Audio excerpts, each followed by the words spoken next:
तो जी हाँ दोस्तों, फाइनली बैलेट पेपर से चुनाव कराने के लिए इसका तोड़ निकाल लिया गया है। न ईवीएम और न वीवीपैट बल्कि पूरी तरह से बैलेट पेपर से कैसे चुनाव हो, दिग्विजय सिंह ने इसका रास्ता ढूंढ निकाला है, जो कि ये एक बहुत ही बड़ी खबर है दोस्तों। दिग्विजय सिंह ने जो रास्ता ढूंढा है, जो तरीका बताया है, अगर इस पर अमल हो जाए तो न सुप्रीम कोर्ट और न सरकार कुछ कर सकती। मोदी सरकार अपना हाथ मलते रह जाएंगे और सुप्रीम कोर्ट भी इसे रोक नहीं सकेंगे। मजबूरन उन्हें बैलेट पेपर से चुनाव कराना ही होगा। आखिरकार दिग्विजय सिंह ने ऐसा कौन सा रास्ता, ऐसा कौन सा तोड़ ढूंढ निकाला जिससे न सुप्रीम कोर्ट और न ही मोदी सरकार कुछ कर पाएंगे, बल्कि कानूनी तौर पर इन्हें हर हाल में बैलेट पेपर से चुनाव कराना ही होगा। और एक बड़ी बात दोस्तों, भले ही सुप्रीम कोर्ट में अभी ईवीएम को लेकर दो याचिका दर्ज कर दी गई है, लेकिन अगर दिग्विजय सिंह का ये फॉर्मूला काम कर गया तो सुप्रीम कोर्ट के फैसले का इंतजार भी नहीं करना पड़ेगा।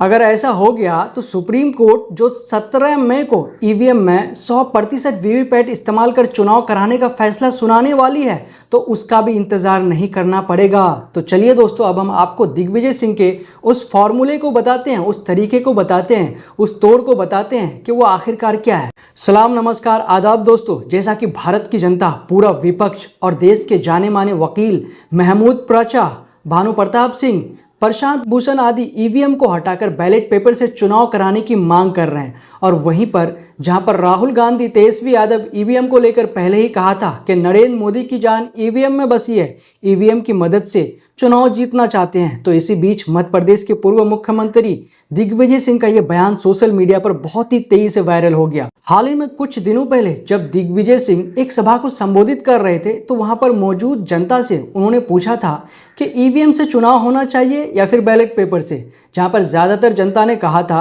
कि बैलेट पेपर से चुनाव होना चाहिए। इसके बाद ही उन्होंने एक फॉर्मूला बताया था, जिस फॉर्मूले में उन्होंने कहा था कि अगर 384 से ज़्यादा उम्मीदवार चुनाव के लिए खड़े हो जाते हैं और वो अपना नॉमिनेशन कर लेते हैं, तो हमारे पास बैलेट पेपर से चुनाव कराने के रास्ते अपने आप खुल जाएंगे और सरकार को बैलेट पेपर से चुनाव कराना ही होगा। इसमें कोई दो राय नहीं होगा। 384 प्लस उम्मीदवारों का जिक्र दिग्विजय सिंह ने क्यों किया, तो चलिए हम आपको अच्छी तरह से समझाते हैं। जैसा कि एक जो ईवीएम होता है, उसमें हाईएस्ट 16 उम्मीदवारों का नाम दर्ज होता है। एक ईवीएम में 16 उम्मीदवार से ज़्यादा उम्मीदवार का नाम नहीं डाला जा सकता। अगर 16 से ज़्यादा उम्मीदवार होता है तो M2 ईवीएम का इस्तेमाल कर एक बैलेटिंग यूनिट जोड़ दिया जाता है। तो इस तरह से 2 ईवीएम में 4 बैलेटिंग यूनिट जोड़कर 64 प्रत्याशियों के नाम एक साथ दर्ज किए जा सकते हैं। पहले हाईएस्ट एक समय पर इतना ही उम्मीदवारों का ईवीएम में नाम दर्ज कराए जाते थे और चुनाव कराए जाते थे, लेकिन साल 2013 के बाद M3 ईवीएम का उपयोग किया जा रहा है। इसमें 4 की जगह 24 बैलेटिंग यूनिट जोड़ सकते हैं, यानी अब अधिकतम 384 उम्मीदवारों के नाम दर्ज किए जा सकते हैं। और अगर 384 से ज़्यादा उम्मीदवार हुए तो फिर बैलेट पेपर से चुनाव कराने होंगे।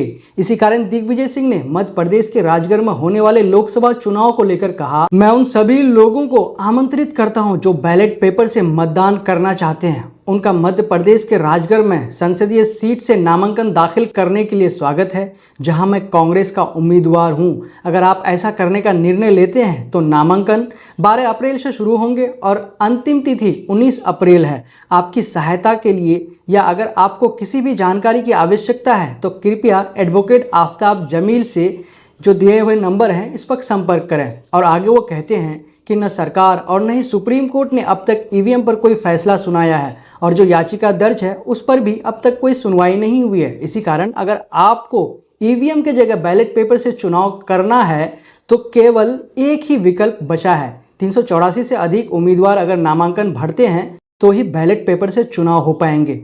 वहीं पर पूर्व मुख्य चुनाव आयुक्त ओपी रावत का कहना है कि ऐसा कोई नियम नहीं, लेकिन जी हाँ दोस्तों, लेकिन तकनीकी तौर पर से ईवीएम में नोटा समेत 384 उम्मीदवारों तक के नाम दर्ज किए जा सकते हैं। इससे एक भी उम्मीदवार का नाम ज़्यादा होने पर बैलेट पेपर से चुनाव कराना होगा। ये किसका कहना है दोस्तों? पूर्व मुख्य चुनाव आयुक्त ओपी रावत का कहना है कि अगर 384 उम्मीदवार से ज़्यादा हुए तो फिर बैलेट पेपर से चुनाव कराना होगा। अगर ऐसा ही सभी राज्य में और पूरे देश में हो जाए तो बैलेट पेपर से चुनाव हो सकते हैं। तो दोस्तों, दिग्विजय सिंह के इस फॉर्मूला, इस डिसीजन के बारे में आपका क्या कहना है? क्या इस तरह का होना संभव है? और अगर हो गया तो क्या सच में बैलेट पेपर से चुनाव हो सकते हैं? आप हमें इन सवालों के बारे में कमेंट करके ज़रूर बताएं। जब तक के लिए हम आपसे लेते हैं इजाज़त। जय हिंद, जय भारत।